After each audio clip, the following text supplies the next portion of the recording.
Hey sparkly beans, it's Avery and I'm back for another episode of the Tarot Study Series. If you're new here, just a little bit about me. I help justice-aligned, neurodivergent, and nerdy humans to cultivate ease and self-trust for growing into our emerging future. And so that is the lens with which I approach the tarot and this series, which is all about diving deep into a single card at a time, looking at different perspectives on that card's meaning, looking at some examples of the card and synthesizing them from that point of view.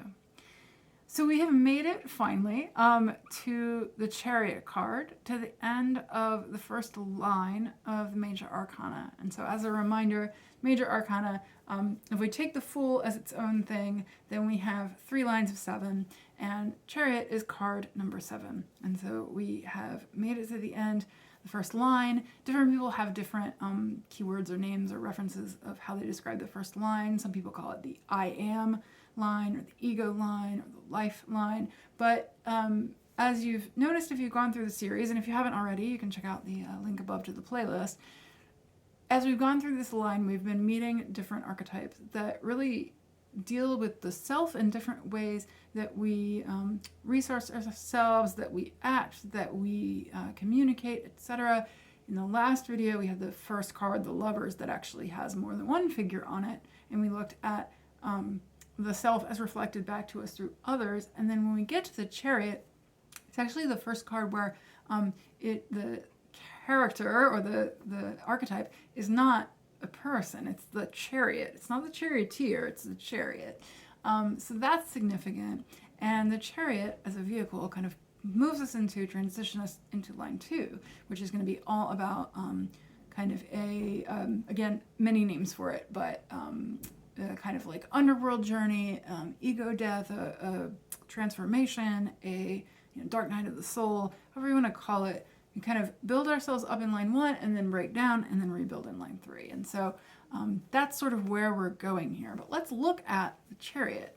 So there are 3, I would say, you could think of this different ways, but I would kind of break it into 3 different primary things that various writers, commentators, teachers tend to emphasize when they talk about the Chariot.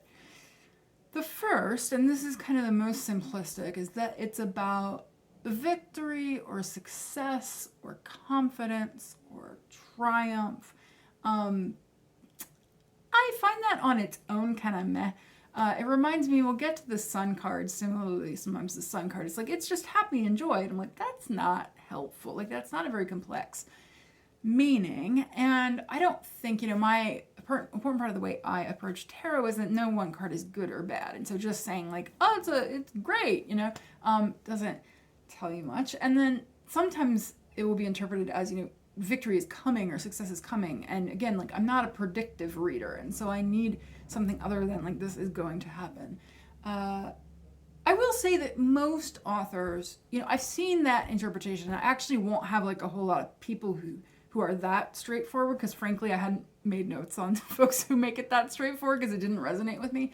I would say that most authors, even if they are kind of going in that direction of triumph or victory, or, the Chariot bearing somebody who's in a parade, that's the initial, like if you look at the Tarot de Marseille or like the Italian and the French, the earlier traditions of tarot, they are coming from a context of a royal or hierarchical context where a chariot was indicating someone with great wealth, someone who was a leader, somebody who could be carried around, and often in a parade or procession, and so there is that tinge of victory or triumph or what have you. But like, what does that card mean if that's not like, if we're not prestigious people or we're not like pursuing fame, etc. And so most authors do acknowledge that it's a little more complex and kind of work with the nuances of that. But that's one sort of general, like, success, victory,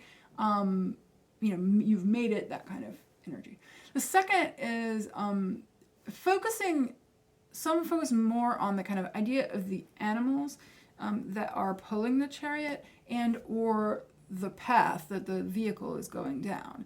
And so in the traditional Smith-Rider-Waite version of the card, well, I shouldn't say the traditional, in the Smith Rider-Waite, which is 20th century, but version of the card, you have the two sphinxes. In the earlier versions, it was actually not sphinxes. It was a variety, I believe, because I did some research on this, and I haven't took extensive notes, but I believe it was like sometimes it's horses, sometimes it sort of varied in terms of what the animals are, but often it's two animals and they're pulling the chariot. And we'll see some examples because it's interesting. You know, different authors, I think, are interpreting this card different ways. And so different artists, rather, are interpreting different ways. So sometimes you will see the animals going apart. Sometimes they're like looking at each other. Sometimes they're, you know, there's different versions. But a lot of people who are talking about the chariot therefore focus on what is the meaning of those animals. You know, are they at odds? Are they pulling together? Typically they're not. Typically there's some indication of difference, or, you know, different like ways that the animals could be going. And so there's this sense of the person at the reins and the need to kind of balance forces, or a theme of exerting your will or exerting control over potential chaos or potential like not being determined and directed. So that's another theme. And then the third theme is that some focus a little more on the kind of idea of like a graduation or a transition from line 1 to line 2. So the importance of being at the end of the line, and what does that mean? And the fact that it is a vehicle, so like this vehicle carrying us into the next card, what would that mean? So I'm going to kind of divide it like more or less that way. Like I said, I'm not pulling necessarily authors who are just like, oh, it's triumph. But I noticed various themes around like a victory, but like a tough victory, or what is behind triumph or victory. And then there's this element of like will and control. So some examples of that, and then I'll show some cards that illustrate this. Michelle T. in Modern Tarot talks about the chariot as power, but power through emotional control. She says it can be kind of an aggressive energy, but a blending of the softer parts of yourself with this drive to win or to succeed. So powering through even when you're not confident, you know, kind of like even it could be an encouragement to kind of fake it till you make it, or like try to occupy the position that you want to have. Radical She has a similar take of it, like it's control, it's will, it's drive, but it's specifically, it's like getting shit done even when you feel like it's impossible. It's, you know, you might be feeling imposter syndrome. So I think the fake it till you make it comes through again of like the way imposter syndrome tends to, we can get there. We are going to be able to achieve what we want, but we might doubt it. You know, you might be low energy. We have, you know, the website Learning the Tarot is more of the kind of straightforward take of like the victory, and then will. Will is a word that comes up over and over again with Chariot. Which is interesting, right? Because if line 1 is the kind of like ego or the I am, and then this like will, and then we transition into a new line. But that site also talks about how this concept of like hard control, and how hard control in the authors of that site's view is firm but not brutal. So it's a healthy expression of ego. It's not, you know, healthy chariot isn't like a dominating, conquering, colonizing, punishing version of ego. It's a healthy expression. A lot of authors pick up on this theme of like when you pull the chariot, there's a sense of do it, take action, exert will, but in a healthy way.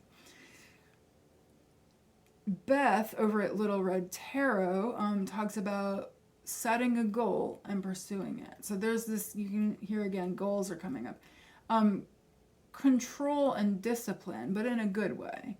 Not cruel control, not, you know, you're not abusing the animals pulling the chariot, but control in a healthy way. You know, how you can get things done. But also there's this theme in the chariot, this idea that it is hard to balance and control everything. You can't necessarily predict the results. And so this card could, in Beth's view, even indicate that you have too much confidence. So it's an interesting like interplay, and that different writers, some people will interpret the Chariot, and I think this is a card that a lot of people interpret differently. Some people will interpret it and say, this is a sign that like to push, push, push, and we're going to get there, and we just need to overcome our imposter syndrome. But then we have this other interpretation of, it could even be like a little bit of a warning or an indication of like, maybe you're not necessarily, like maybe you feel like you're going to achieve everything. So I think this is one where when you pull it, you can kind of check in on where you are and what resonates for you in that moment. Eclectic Tarot, another website, talks about self-reliance, taking control, but also having faith and confidence. And that if anything is missing, like if you haven't done the steps, if you haven't like gone through line one, if you haven't prepared, then you're not going to necessarily get what you're going for. So some people think of it as is going to happen, it's preordained. Other people say, no, you still have to work pretty hard. Cassandra Snow, it's hard work, but with ultimate triumph. So I think everyone is reiterating this, like it's not necessarily easy. There are a few people who say it's easy, but like I think even the authors that say it's consider the Chariot indicating that success is coming and that it's inevitable still point to there being some effort involved. Paul Foster Case, so more traditional, again 20th century traditional, but like not a 2019 author, discusses will, and I really find this interesting and useful for my understanding of the Chariot. We'll talk a little more about the Chariot's association and the Golden Dawn tradition with Cancer, but I think the Cancer bit comes to me here too, because Cancer is ruled by the moon, and Case talks about will through receptivity. So it's about will, but it's not, and this is where it's like it's the Chariot, not the charioteer. It's not personality-driven will, that it's actually allowing life to manifest through the use of will. So it's letting everything come together, according to Case, in the space of the self. So the self is this container, and we have an ego, and we have a differentiation of we ourself, but we're receiving influences. Maybe we're receiving from the rest of line one, maybe we're receiving from whatever, but maybe the animals could even represent some of the things we're receiving. We're receiving everything, and then we're like processing that, and we're exerting our will in the space of the self through using the tools. So you might see a resonance with the beginning of the line with the magician that uses all their tools. What we might see in someone else as purposeful drive, energy, going in a straight line towards what you want, may just be the manifestation of a bunch of different influences. So again, it kind of points to this preparation or this idea of maybe it is victory and triumph, but like it's not without preparation. It's not without external influence. And so Kay suggests when you pull this card to like allowing the subconsciousness to take in those influences and manifest. Manifest from something, not from nothing. This made me think of some of the neuroscience research around the default mode network, which is, or you may have heard of the default mode network. You may have heard of just the process of like incubation and the importance of like unfocused time or rest time, not sleeping, but like waking rest time, and being able to wander. And you may have heard of like theta brain waves. There's all sorts of ways into this, but what it makes me think of generally is the idea of allowing and receiving and needing to make space in our lives for things to come through, because the Chariot might be that moment of, I've been doing a lot around like flow states recently and working with folks. And by the way, if you're interested in some of this, if you're interested in kind of like how my energy works and how do I flow, and especially if you're neurodivergent, neuroemergent, check out queermagical.com. You can book a free explore session for me, with me, 30 minutes. So we can talk about the details of this in your life, and I can let you know how you could work with me further. But this is an area of real nerdery for me.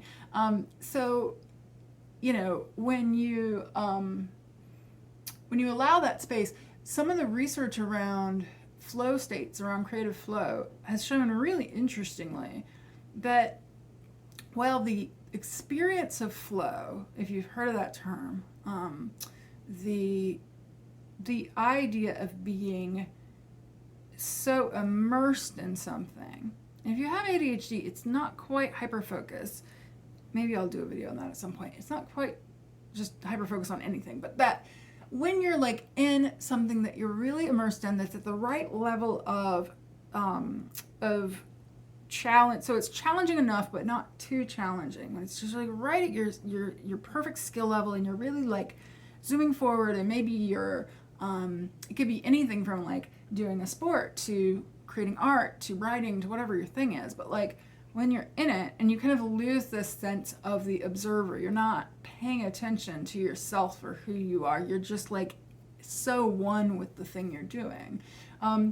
That the frequency of the brainwaves in that state is, it's a mix of alpha and beta, but it has a lot of like alpha brainwaves, which are on the slower side for conscious brainwaves.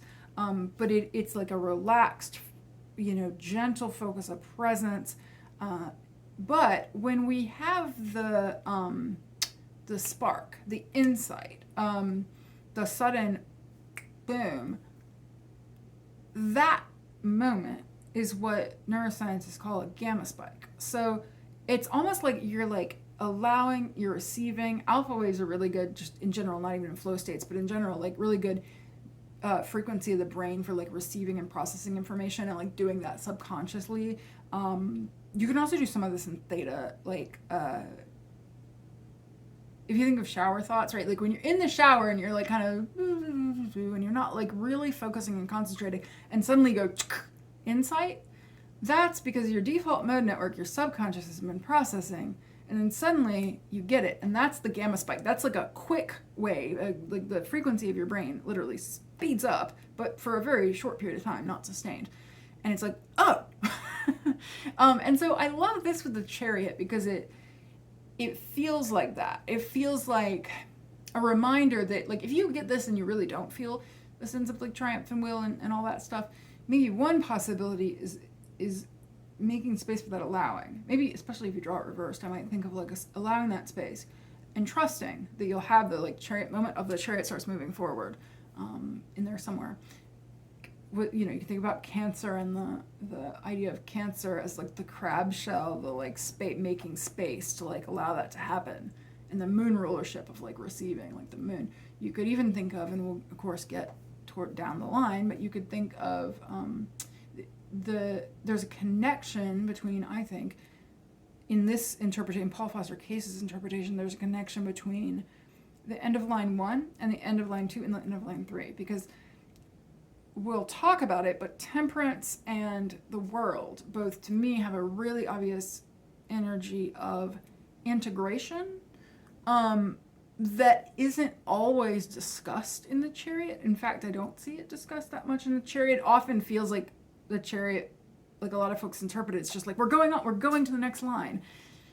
And so I like the way Case kind of ties it together, that no, the end of every line is like you're integrating everything. And then with the Chariot, the nature of the moving to the next one might be kind of a burst forward, but it is still that integration. So that's obviously, I'd spent a little time on it because that's a really interesting interpretation to me. Sarah Chappell, when I took a course with her on the tarot, talked about the fact that it is a water card because it is associated with Cancer, which may not be obvious. And so the way Sarah interpreted that is that the movement of the Chariot isn't necessarily fast movement. That victory is inevitable in her interpretation, but the Chariot doesn't necessarily get you all the way there. So the Chariot is moving in the right direction. We're only in line 1. Chariot points you in the right direction. She also talked about trusting timing, which I think is part of this, like allowing and letting things come together. You're not necessarily going to get the timing you want. So it's like, you might pull the Chariot and it says, stay on the path, keep going. If you haven't received it yet, don't panic. Don't change, you don't necessarily have to change paths. Like, you don't have to let the animals yank you off to the side. Just continue. And it could also, one thing she said in that course was the Chariot being getting what you're supposed to out of an experience, which I would note contrast with maybe sometimes getting what you want. So it might be an indication of like, you're getting something important here, and there's something important for you, but it might not be exactly what you expected or wanted. So that goal setting piece, I personally I like intentions as opposed to goals, and I think that the Chariot could speak to that, to the idea of keep moving with your intention, but also allowing that you might actually end up at a different destination than you expected.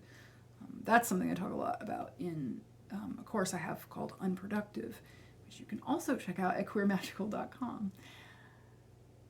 So keeping moving forward, even if it feels impossible, and not trying to control the timing.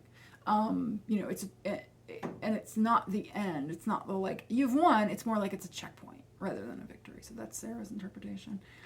And then finally, another in this kind of category is in the Wayfarer's Tarot guidebook. I thought it was interesting that it talked a lot about the planning that is behind a successful leap. And I don't know that I actually pulled out that card, but there are stars in the image that the Wayfarer, I don't think I did, in the image, and they represent all the other forces that guide your movement beyond just you, and the importance of optimal timing. And so again, that idea that it's not just you. It might be will, but it's receptive will, as Case would say. So some deck examples that maybe the discussion so far would relate to. So just a fairly straightforward, if you want to go with the kind of idea of will or being in charge, this is from the Circo Tarot. So this one is, it doesn't have the animals, it's a modern take, but you can see the black and white, the two colors in the shirt kind of, pointing to the idea of might be drawn in different directions and then driving the car forward. One of my favorites is the Dark Days. This Chariot is one of my favorite cards in this deck, and one of my favorite chariots is the bike. And so I think you do have this sense of, there is some control over this bike, there is some motion. You can kind of tell by the dress that the person is going pretty quickly, but what's interesting here, so you may or may not be able to see it, but there are moons on the tires of the bike. There's a bike tattoo on the thigh, which I love. There's moon tattoo on one of the arms. The other arm has birds tattooed, and then the same birds are behind, and then this could be the sun, could be the moon, but I interpret it as the full moon in the sky. And so there's this idea of the flock, or the addition, and it's movement, but I think you could also think of the flock as additional influences and kind of moving with the wind. When you ride a bike, right? How it feels to be in the drag of something going the way you want to be going versus trying to resist. And so I get the sense of being in that flow. Then this is the Way Home deck. So I think this points a little more to effort or the purpose or the trying really hard even, to get where you're going. And this is a salmon swimming upstream. So I live in the Pacific Northwest, so this is definitely a thing where I live. So the idea of, the salmon when they come back in, they're coming home, right? But they have to, and I think I'm not very familiar with salmon, but I believe they're returning to their spawning place to spawn a new generation. And so if I got that right, and I think I did, then you can imagine this, it's got this real motivation of, I'm going to create new life. I have this destination in mind, I have this purpose, but it is going to take some effort. And then, let's do this one. So then in the Sinking Wastelands, again, just this feeling of determination or will, I think the face says it all here. This is just a single horse, so it's a little different. But you do have the black and the white wing, so there is a little nod to that. you really have this like, go, let's do it. And so different chariots, depending on like the facial expression and the, that one feels more, the bike feels more like you're already going. And so I find that depending on the deck I'm using, will sometimes interpret differently.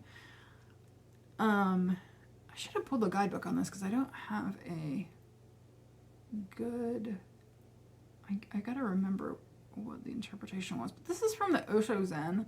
This is awareness. And so I'll just like, without comment, because I don't have the guidebook in front of me. But I thought that was very interesting. That shadow and that like pushing. Actually, let's see if I can just grab it real fast and read to you from it. Yeah, I do. Oh, let's just look. Let's look together. The whole point of the Tarot Study Series, right, is you're studying with me. So as I go, I'm learning. Yeah. So this is the idea is like the veil of illusion. It's the Buddhist concept of Maya. Keeping you from perceiving reality as it is, that's starting to burn away. It notes that the awareness growing in you now is not the result of any conscious doing, nor do you need to struggle to make something happen. So yeah, this one has more of the energy of kind of receiving and allowing, and it's like things are falling away, rather than, it doesn't have to be the fiery determination. It seems like this is a direct comment on some other chariots, it doesn't have to be the fiery determination. It can be just allowing what's not true to fall away and allowing natural motion to occur. And then this is from the Slotus Tarot. This is not a not safe for work one for once from this deck. But I think this, experience, the idea that your experience can help you, that going through the line one can help you, but not always. Maybe. Okay. So, and that was the one I had the most on, so we'll speed up a little bit. So then when we get to the thinking about the animals themselves and the balance and the idea of like, of what do the animals represent? So again, Beth at Little Red Tarot, talks about kind of holding, the idea of like holding these opposing energies balanced, the like active, constant balancing. Liz Worth talks about balancing different possibilities, and that if you don't explicitly do this, so if the person in the chariot is not explicitly balancing, then the chariot will take control of you. And so again, like referencing imposter syndrome, you might be balancing like imposter syndrome and self-doubt versus your own drive. And, the invitation could be to incorporate the doubt into your will. This makes me think of, in astrology, like the idea of a polarity. And instead of allowing one side of the polarity to tug you all the way over, or tug you this way, tug you that way, that the trick, the magic is like the alchemy. And so that's interesting because we'll get to temperance, right? Again, with the integration, that there's this end of the line kind of alchemy and integration of, as you've gone through line one, you've learned different modes of being, and now you're pulling them together. And so now what is the magic you can do when you allow both? I like that, and I like Liz Worth's interpretation because it allows for both. It's not saying you should, hit the will, hit the control. It's also not saying be wary, doubt. It's saying that both those can be true at the same time. So it's dialectic, and I get that feeling of the dialectic. The again, like a temperance connection. Temperance will get into the impossibility, like doing the impossible of combining fire and water. I think similarly, it's like Chariot has this sense of that, of what could be possible that you're not aware of. If you think that there's only there's two options. Is there not even just a middle way, like not like in between, but is there an integration of both? The book Tarot Bible talks about like being pulled in different directions, but sticking to the right path. So that's a different interpretation where it's like there is one right path, which I would disagree with, but I offer it to say like that some folks would feel more that way, being determined to win at all costs and avoiding external influence and making your own choices. Now, I don't resonate with that, right? That's a fairly sort of like random book you'll find at a bookstore type book. No offense to the authors, but I think that's something to be aware of. That is an interpretation, I'm going to say I think that interpretation is a little too wrapped up in individualism and a particular cultural worldview that I just don't agree with. Now, Danielle, one more. Danielle at Oak Moon Tarot, if you're not familiar with, a really inspiring, interesting, cool tarot person. I think it was in a live, talked about the Chariot as reflecting the tension in the number 7, which we'll get to as well in the minor arcana, but there is a sort of tension with the 7, like often external, internal tension. And so there is a clear direction in the Chariot, but Danielle pointed out that the Sphinxes, in the Smith Rider-Waite, the Sphinxes are not integrated. And so, it's not one animal. And so it's a driven energy, but it's not a comfortable one. It's not just a straight line, it's the average of the two lines. So the way Danielle interpreted this is that you might have external success, but then at the same time be longing for a spiritual journey. You might get through like line 1 and be like, okay, I'm doing well, but like I'm longing for the transformation of line 2. Maybe you get to the Chariot and you've had worldly success, but it's not as fulfilling as you thought. And so something else is calling your attention to say, hey, like, can you redefine success? Could success be something different? And so, asking yourself, is the external marker the most important? So I think Danielle's interpretation kind of leads us into some of the meanings around like graduation and moving into a different energy. But before we look at that, I'll just show a couple of examples of this, that I think like emphasize different ways that animals can be interpreted, and the relationship between the charioteer and the animals. So this is the light seers. And what I notice in this one is both the horses are both facing forward, which is often not true.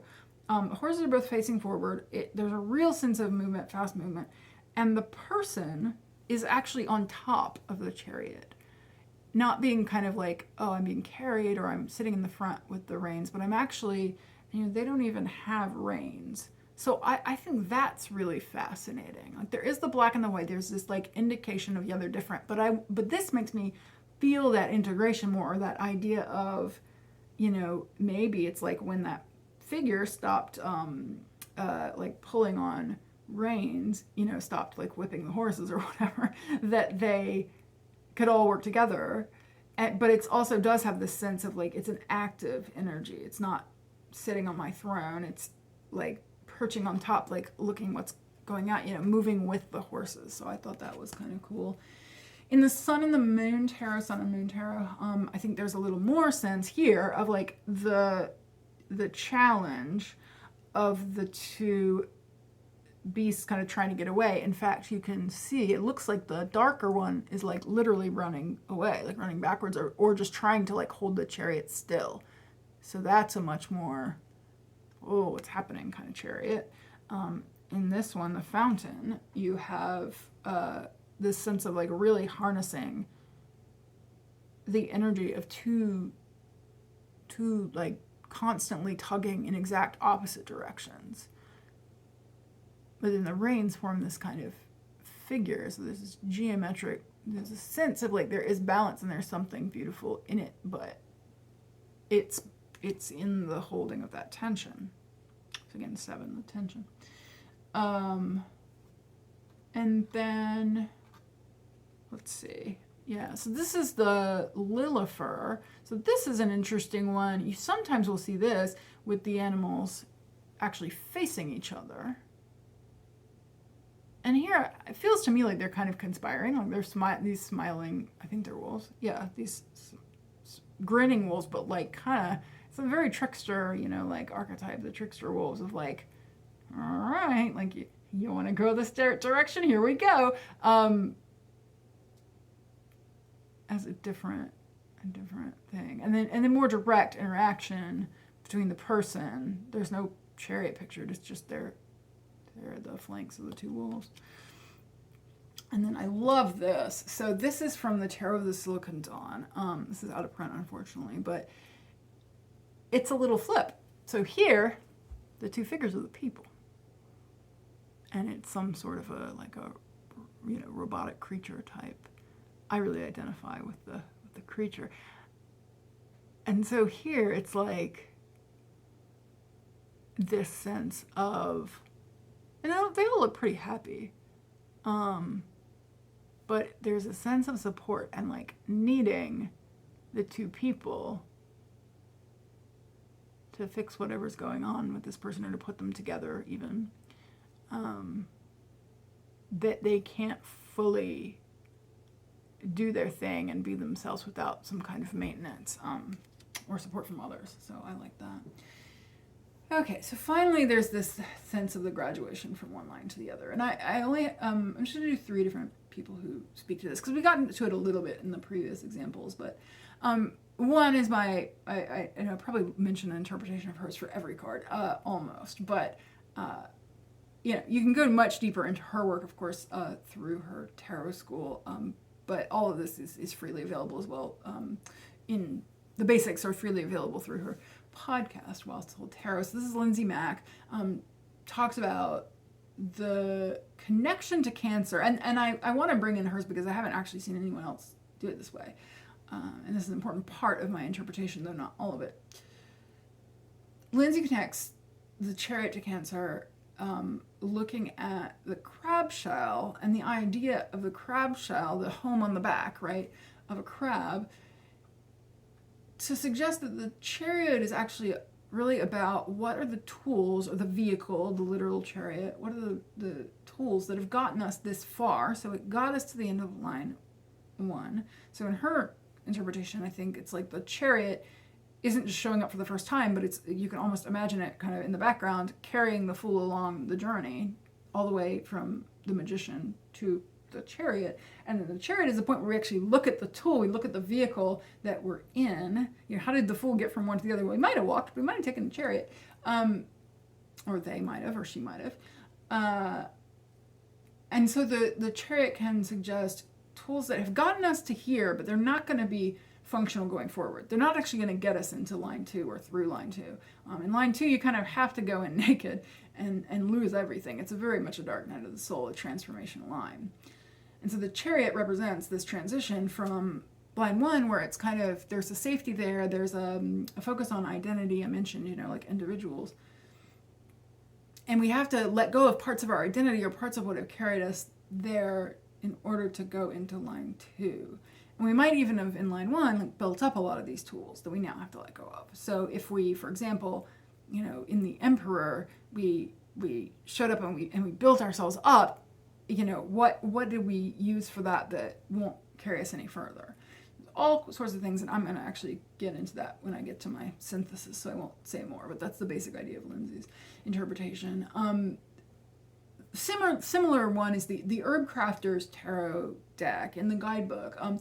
Cedar, it might be white cedar, but cedar is associated, is the plant that is associated with the Chariot in this deck. And the guidebook talks about how cedar was used to make physical canoes for certain indigenous peoples, native peoples, to physically, like as a vehicle, as a chariot, to carry over water. But also cedar is used for spiritual journeys. It was used as a for medicine, for spirituality, for journeying in the transcendental, the non-physical sense. So I thought that was really a cool choice for the Chariot.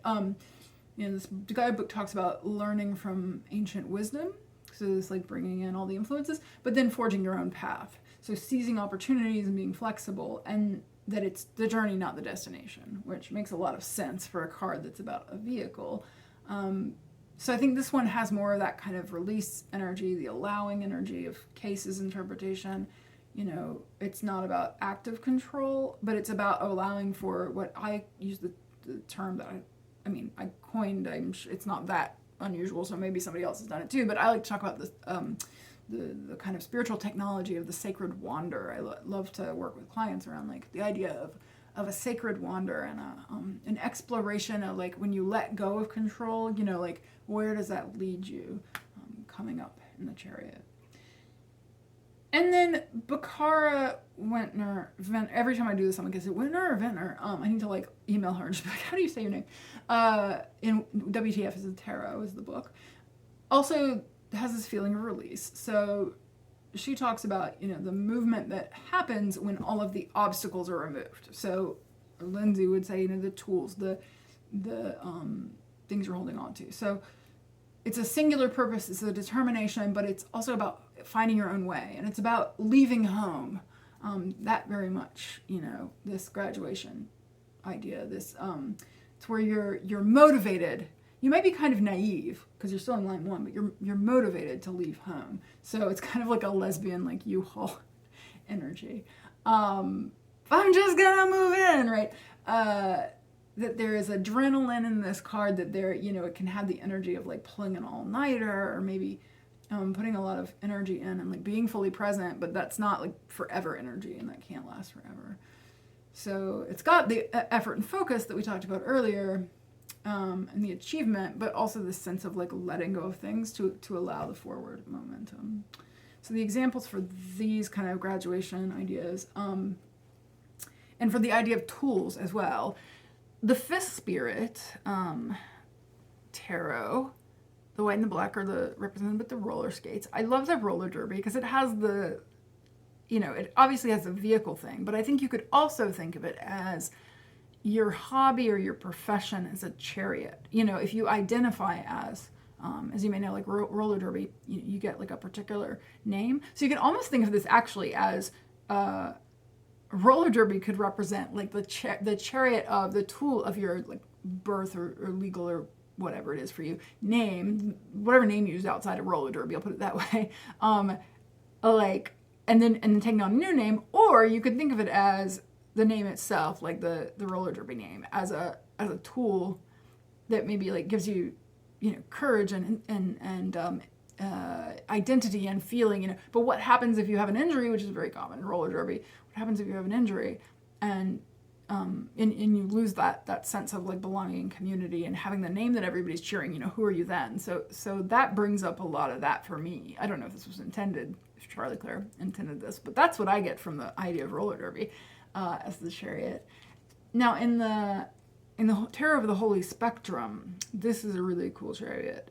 This is first edition. I know some of the cards have changed, so I'm not sure if this one's changed, but this is first edition. You'll notice there's no wheels. So this really has that sense of that chariot, that car without its wheels, is not getting any further. And the figure, it's like really hard to see, but I think, the dotted line, it's a figure made of dotted line. And throughout this deck, that shows up a lot for Spirit. So you've got the sky, this field of stars, you've got the sky, you've got a kind of transition point in the road, like there's a shadow behind the figure that representing Spirit, and it has the arm out. And I used to interpret this as saying, like, you could turn this way, like, you need to go this way, you can't keep going past me with your non-existent wheels, you actually need to go over there. But if you look really closely, it actually looks like it's a embrace. So like trusting Spirit, you can get out of the car, it's safe. I'm not sure which of those was intended, but I can see both. So that's kind of neat. And we talked about the crab shell. This is not a crab, but I love this in the wooden tarot. It's this living shell. It's like growing out of the shell. So that's neat. It's like, it is the tool, it is carrying the home on the back, but it's an evolving home over time. It's growing. Mushrooms, which, as you may know, mushrooms don't grow unless something has died and decomposed. The tarot of the mystical moments, again, this idea of like the home on the back. Here, it's like, it looks like the snail is the person, but is also, there's this, it's like a wheelchair, but it's also a skirt, and it's also a snail. Take that as you will. And so this one, I don't love this card, but this is from the New Era Elements Tarot. I don't like it, but I will say that it made me think of Mad Max, Fury Road, if you've seen that one.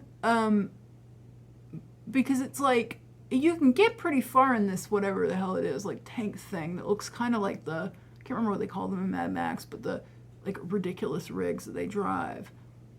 But then there's this black plume of smoke, and the fields are burning. And so it's like, sure, you can get pretty far in that thing, but you're completely ignoring the context. And like, where do you want to go? Where do you actually want to go? So that's what that one makes me think of. All right, so to synthesize all of this, I know there's been a lot, and I actually have some of my own thoughts, so hold on tight. We'll do another 10 minutes or so. So I want to like tell you a little bit about my own experience with this card. I will say that when I first encountered this card being about like direction or motivation or, you know, will and effort, and that felt really shaming to me.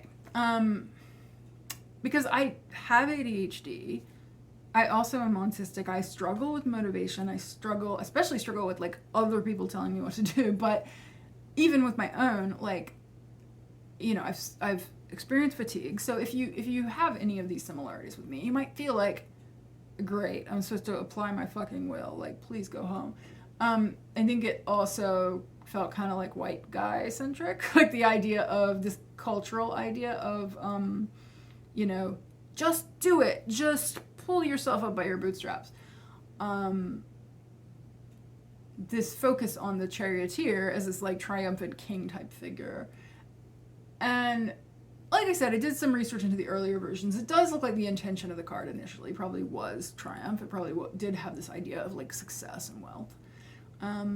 But I think we can contrast that with remembering that the card is not called the charioteer, it's called the chariot. And so what does that mean? I will say I also didn't connect it at first with Cancer. And I'm, you know, very Cancerian. Cancer moon conjunct my rising in Cancer as well. So it's my chart ruler. It's on my right, like very Cancer. If you don't know astrology, just take my word for it. And I was like, what the hell does a chariot have to do with Cancer? But some of these ideas that we discussed like helped me to open up that definition. It helped me to think about like almost the idea of like building the boat while you're sailing it. Resonates for me with Cancer, like that there is this sense of safety and comfort, but like building the safety and comfort as you go. I think about the ingenuity. I wish I had this card. I do not have this deck. I wish I did. It's my you know, it's my very obvious soul deck, and it's very hard to get, and I've made my peace with that. One day it's going to come, and if it never does, then I learned all the lessons without it, is how I'm interpreting it. But the slow holler, if you've ever seen that card, is it's a queer in their truck. And they're not going anywhere. They're lying in the back of the truck. It looks like they're probably sleeping there. They're looking up at the stars. And I love that one because it makes me think about like queer creativity and queer ingenuity and like how we get where we need to go. And it really made me think about rural queerness, folks who grow up in contexts that are very challenging. I grew up in North Carolina in the 80s and 90s, and while I had a lot of privilege and a lot of like things around me that allowed me to survive, and I was in a city, I was not in a rural area, there was still a degree of both the time and the place that, you know, gives me a lot of understanding of people who grow up in even more conservative and rural environments, where sometimes your vehicle is your safe space, and it's something that you built. You know, you think about these like, you know, queers who like, you know, put together, like maintain their own cars and like figure it out, and you know, so many queer people I know who like they can't afford a place to live, but they've got a truck, you know, like it's that kind of thing, where it's your own ingenuity, it's the tools that you built, and also it'll get you away, help you escape environments when needed, and you can sleep there if nowhere else, you know. That said, there may be a time where you're too attached to your truck, and it's time to you know, have a different home, and so there's that in the Chariot as well. I think the Chariot to me brings up like how important it is to have the tools that you need for the specific journey.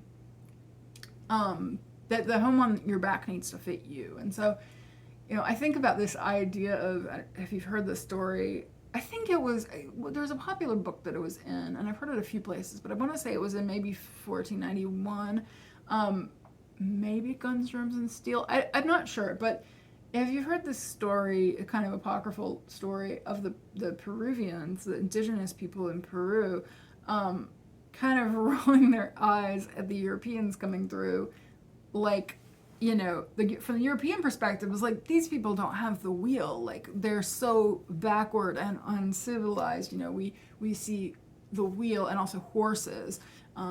We see horses. We see horses drawing something with the wheel. So the classic chariot, right?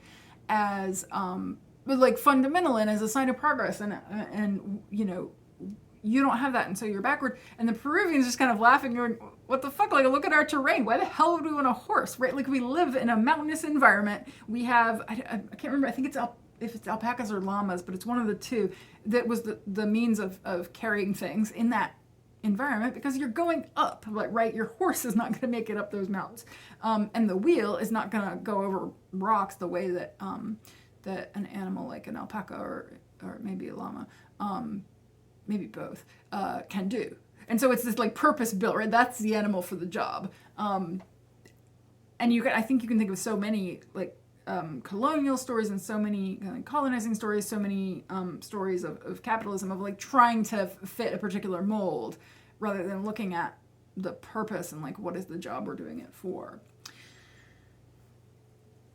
It's important that like you get to decide what is needed for whatever journey you're going on, and that at some point you may leave it behind, but that's okay. And I think it's important, like that's okay, and that doesn't mean that the tool that you release was wrong or wasn't meant for the job. You know, again, a cultural story we sometimes have is like that everything's supposed to be like steady and consistent, and if we make changes, even if we make a change that we realize was the right change, we can be like, why didn't I know that? Why didn't I start that way, right?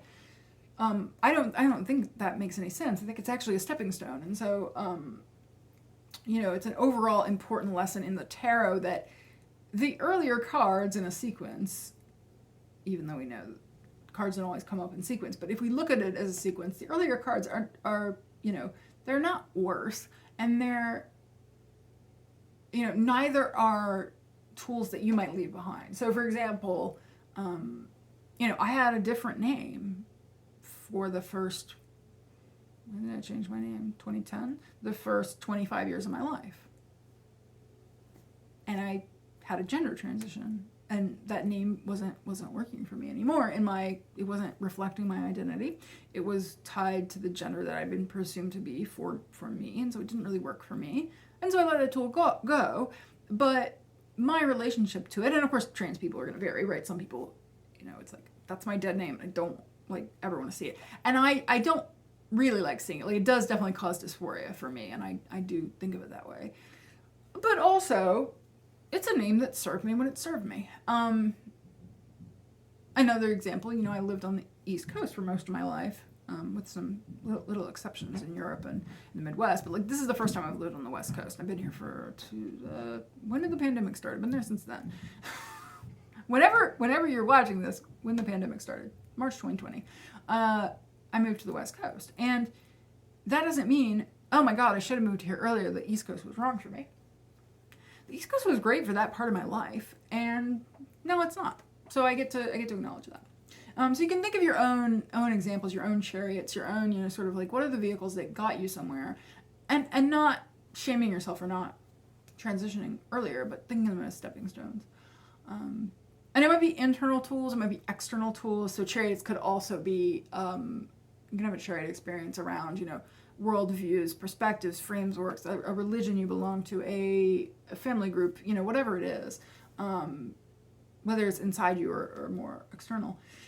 But I think what's important about the chariot is that it's only when you cling to something that you outgrew that thing then becomes quote unquote bad, or I wouldn't even say bad, but like, you feel the pain the more you cling, the more you attach. So I think the chariot has something to say about attachment, in the sense of being able to gracefully let go of things when they're not serving you anymore is a smoother experience in the long run. There's this experience, the graduation element of the chariot, I think, is like a sacred outgrowing. And it's a beautiful outgrowing. It is important that it is a choice point, though. And so if you need a little longer, you know, sometimes you might want to hang out in chariot energy a little longer before you move into the second line. Maybe you pull this card and you know about some of the cards of the second line, and you're like, that's okay too. You know, like you may need to experience the familiar for a little longer. You may need to stay in your crab shell, or you may want to leap ahead. But tuning into yourself and your intuition, and you know, is it that you really do need a little longer, or is it that you're afraid to go forward? And what could support you? So coming back to Cancer, you know, this connection with home and familiarity, but also with the idea of a traveling home, and the lunar, ruling Cancer, the moon, is shape-shifting. The moon is a shapeshifter. The moon has many layers, and there's many, chariots the moon could go through. By the way, if you happen to be watching this before this date, September 10th, Lex Ritchie and I are doing a workshop that we're super excited about called the Non-Binary Moon. And so if you're curious about that, if you want to like pull some of these ideas into the moon and into queerness and non-binary, and even if you are not personally queer or non-binary, expanding your gender interpretation of the moon, and this idea of sacred feminine and what can we play into beyond that, please check it out. I've made a shortened link, so it's bit.ly, like bit.ly/non-binary moon. So go there.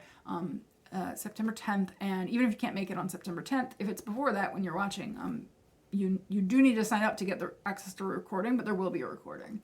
So please do that. But yeah, so like the moon has this feeling of home, but also of shifting and changing.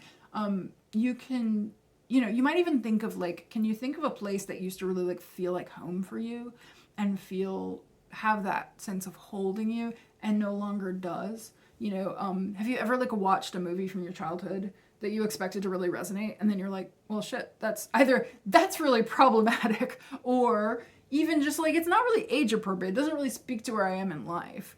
That doesn't mean, if it's for the wrong age kind of thing, like, or it's just a different life phase, that doesn't mean that it's a bad movie, and that doesn't mean that it wasn't useful at the time. It just, it was a home, it held you, and now it isn't. And so when we let go of the home, you could also think of like a snake shedding its skin. It's going to grow another one, but it needs to let go to grow the next one. So I think you could ask yourself, like, can the Chariot be both a victory and a graduation? Let's celebrate, and then let's let go and move to the next thing. And again, it might even represent just like all the other cards you've encountered. You're traveling in this like vehicle that's made up of those components, and you need to experience and test the sort of like maybe normal way of doing things. But then there's this feeling to me in the Chariot of a transcendence and a realization that like you can't just power through alone, and you need to trust. And so, yeah, you might have this will or this effort, but like there is also the trust. I think it's a representation of the idea of lifelong learning and the importance of lifelong learning and the tools that you need for a particular paradigm versus changing the paradigm. There's a quote that's used a lot, and I want to only use it with the acknowledgement that I think it's used a lot by white people, and I've been, noticing that it is misused a lot by white people, and like black folks have said, hey, can you please stop using this? So I'm going to reference it and also like say that. I don't have a better quote, but if you've heard the Audre Lorde quote about the master's tools and master's house, that is a quote for black people and for the specific context of black revolution and anti-blackness and not using the tools of whiteness. But I think there's a similar concept. So if you are black, you might use that quote, right? I'm naming that quote specifically so you are a black viewer. Like that might be really resonant to you with the Chariot. If you're a non-black viewer, or if you're a white viewer, if you're a white person like me, there might be another, different way of relating to it. But it is, I think, the idea of like, if you need to change the paradigm, then using the tools for the existing paradigm may not work. Like you may not be able to destroy the thing you're in. So I think in this way, there's actually connection to a couple of cards we've already talked about, to the Emperor, to the Hierophant card. Because in those cards, like you're building up an understanding, you're taking up space. You get to be, I think I referenced in the Emperor, you get to be the mountain. You get to take up all the space you need to take up. And then the Chariot says, okay, but now you're going to leave behind those familiar tools of the mountain. now you're really entering into, we're not just growing a mountain, we're actually like cycling or spiraling, and we're understanding that it's not just about, again, capitalism, it's not just about this like forever growth and building. We're always building. Building is good, but you also have to break down. There has to be building and breaking down. And so I find it really cool that the teacher card for the Chariot, the card that the higher number card that reduces down to the 7 is 16, so it's the Tower. And so there's also this resonance between the Chariot and the Tower of what do you have to let go of, break down in order to continue and to keep going around the cycle, because it's not just excess forever growth. I've been thinking about this a lot also with Saturn and Jupiter, but that will be a different video. But the like one sentence on it is that, yeah, like Jupiter expansion forever, there's gonna at some point be a Saturn limitation that it hits. There's also a relationship with the Lovers, which came right before it, and Strength, which we'll talk about, which comes after in not all decks, but a lot of decks, because Strength is sometimes 11, that's the whole thing, but I'm going to treat it as number 8. So if the Hierophant raises questions about like what are the kinds of structures that the Emperor might actually build to support you, the like values, institutions, traditions, rituals that you need, all of that's kind of Hierophanty. And then you get into the Lovers, and in the Lovers you realize, oh, like actually you have more tools at your disposal than you realized. You also have things that you didn't think of as yours, and you start to see them through the reflection with others. When you get into the Chariot, you have both of those, the tools that you kind of consciously built and accessed and realized, the stories you held, the things you decided to keep when you were discerning, the things that in the Lovers you claim back, you pulled your power back in, and now you've got this big tool set. And so now you're evaluating in the Chariot what comes with you. And then in the Strength card, we're going to develop on the idea that those tools only get you so far, because eventually you have to confront yourself, kind of naked with none of the tools. And Strength has a lot of that. I think that like Chariot and Strength taken together suggest that you might be afraid of that internal kind of like beast, the lion that you see in the Strength card. Again, we'll talk about it, but the lion there, that you might be afraid of your own inner wildness and your the chaotic emotion, for example. But to actually get through, to get to the next line, you need that. You need to get in touch with that. And you can only see that, you can only get in touch with that, you can only contact your own kind of wildness when you shed the tools of quote-unquote civilization, when you let go. And they're different animals, but you could think of it as when you let go of the Chariot, when you put behind the built vehicle, let's actually talk to the animals that are pulling it. If it's this wildness, and if in the Chariot they're going two different directions, and you're like, okay, I gotta control it. What would happen if you let go of that control and try to get in a relationship with the animal? You might be afraid to do that. You might want to keep it all. So there's this real theme between Chariot and Strength of like control and release.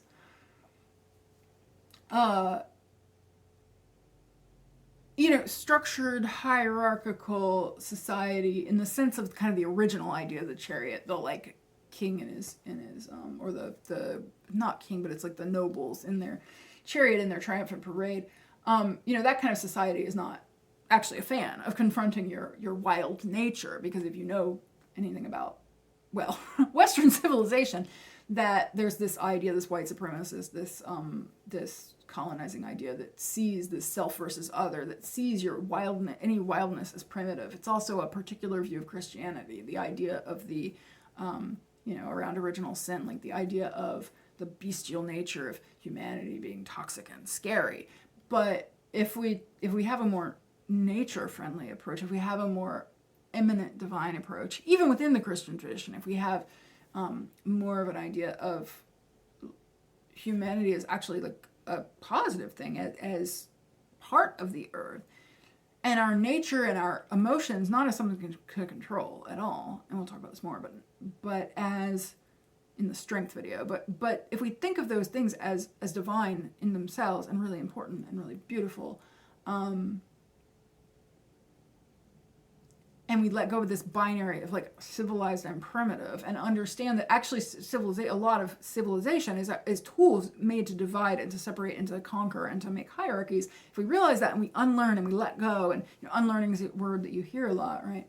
Deconditioning, and you go into line 2, then actually that line 2, the dark night of the soul that you go through in line 2, is actually vital to transformation. And so I think from a from a level of society and like humanity, not civilization in that sense, but like human civilization, I think we're at a point right now. We're at a turning point. We're at a, pandemic. We're at a dark night of the soul where there's a lot of resistance. There's a lot of attachment. There's a lot of holding on to the vehicle. There's a lot of like trying to control everyone else, trying to keep things the way they were, and we can't. It's not possible at all. Next year, 2023, is a Chariot year, and so I would not be surprised if some of these themes come up, for better or worse. The 2020s are the first decade since I think the 1920s. I have to double check, but in a long time that got us all the way through death. So as we're talking, you can think of each year as going to get us closer. And not death in the sense of like the end of humanity, but in a sense of release. And so I think we're gonna, this is me personally, I don't usually predict, but I do think that like there is a very much a possibility of us as humanity going through this process, and I think we're already in it.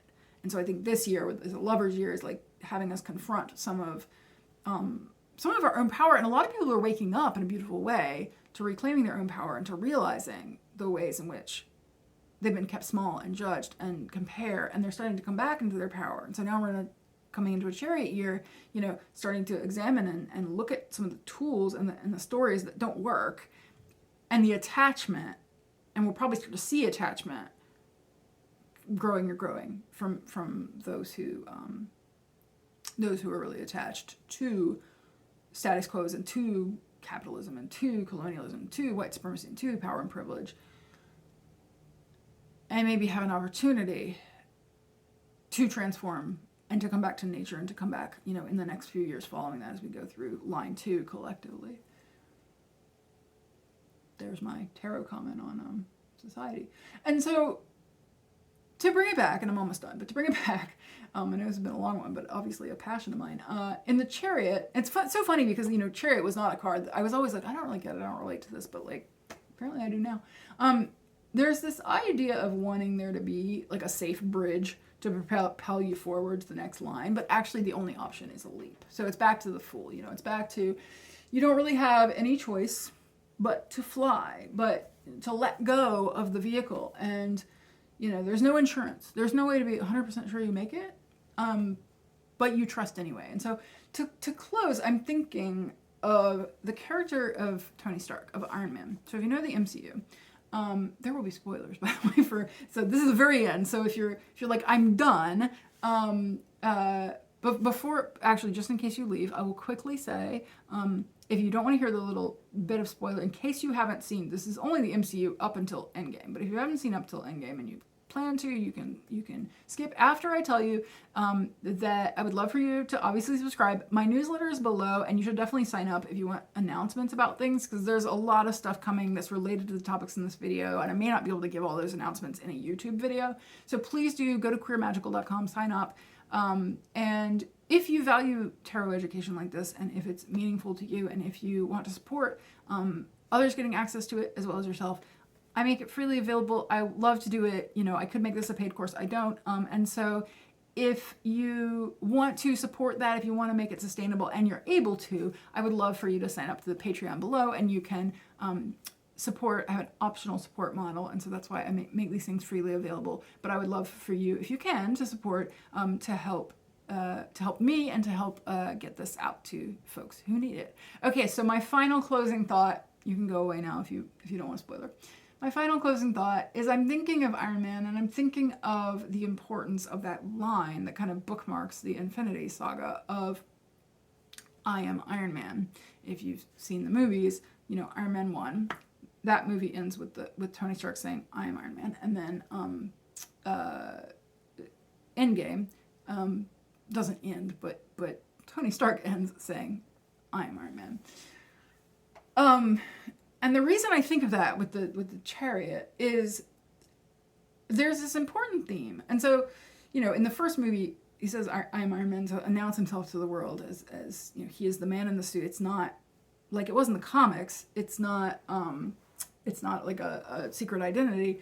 And it's not like, oh, there's a robot, but there is a man in the suit, and it's Tony Stark. And that's a key differentiator for the movies. In Iron Man 3, there's this important kind of theme where Tony Stark goes from identifying as the mechanic.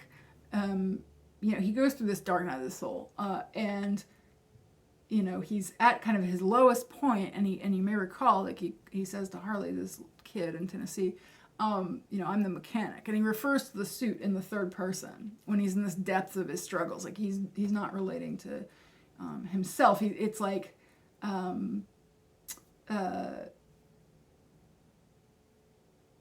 going from that, where he sees it as like, yeah, there's this suit, and I built and maintained the suit, but like the power is the suit, to the power actually being through the movies, his own willingness to do what is scary. And so at the end, here's the big spoiler, which is like, if this is a spoiler for you, like you've probably been spoiled already, but he has to be incredibly brave. Not only at the moment where he says those words again and ensures his own death, not only at the moment where he snaps and he says, I am Iron Man, and I think that is meaningful, like that it's, I am Iron Man again. Like he's not the mechanic now. He's like, no, I did the thing, and like, I'm willing to claim that and to take that on, to claim my own power and do the snap. But there's also, even earlier in the movie, he has to be brave when he makes that decision that he's going to pursue time travel, even knowing that there is a risk to himself and a risk to his family. There's a line in the movie about, and in typically Tony Stark fashion, he wants to do both, and he does, in fact, do both. But he says something like, I want to bring back everybody we've lost, but like I also can't sacrifice what I've gained. And he has this child, and then he wants to bring back Peter, who's kind of a surrogate child, and of course the other half of the planet that's gone. But he knows there's this risk, and he does it anyway. And he has this Chariot moment where he takes the Chariot, the status quo of like, yeah, it was a horrible loss, but there's nothing we can do about it, into, wait, I think there is something I can do about it. And he jumps into this scary thing because Tony Stark as a character embodies this idea of flight and this idea of doing things that other people can't do. He is the man who flies. He is the man who gets out of a cave where he's being tortured by building a suit from scraps. And that's the whole thing of Tony Stark. So his whole story has all these death and rebirth cycles within it. And these overlapping kind of Venn diagrams of distancing from power and being kind of like pulled out of, maybe I'm not doing the right thing. And of course there's a lot of things. He's a billionaire. He's a white billionaire. There's a lot of problematic things about him as a character. I'm not saying like embrace the character in general in that way, but just there's a lot of these kind of like questioning self moments in the Tony Stark arc in the MCU. And it comes back to this like, I am Iron Man. To me, that represents the taking of the leap into the next line. And he took that leap several times. He took that leap, at the end of Iron Man 3, but like now he's taking the final leap, and yeah, he dies. And so like that's the end of the story. But it's the end of the story for a purpose, and it's the end of the story for, for what he believes in. And then there's that final line from Pepper where she says, you can rest now, right? Like you've done your mission. So it has that sense of will as well. So if you need a little like reminder of Chariot, you could always think of I am Iron Man. All right. One of these days I'm gonna do like a tarot and astrology via the MCU, but not today because that was an hour and 14 minutes. So I hope you enjoyed yourself, and we'll be back after probably not too long a break. Honestly, I'm gonna start getting into a rhythm with these, I hope. But we will be back with the Strength card next. So we'll see you soon.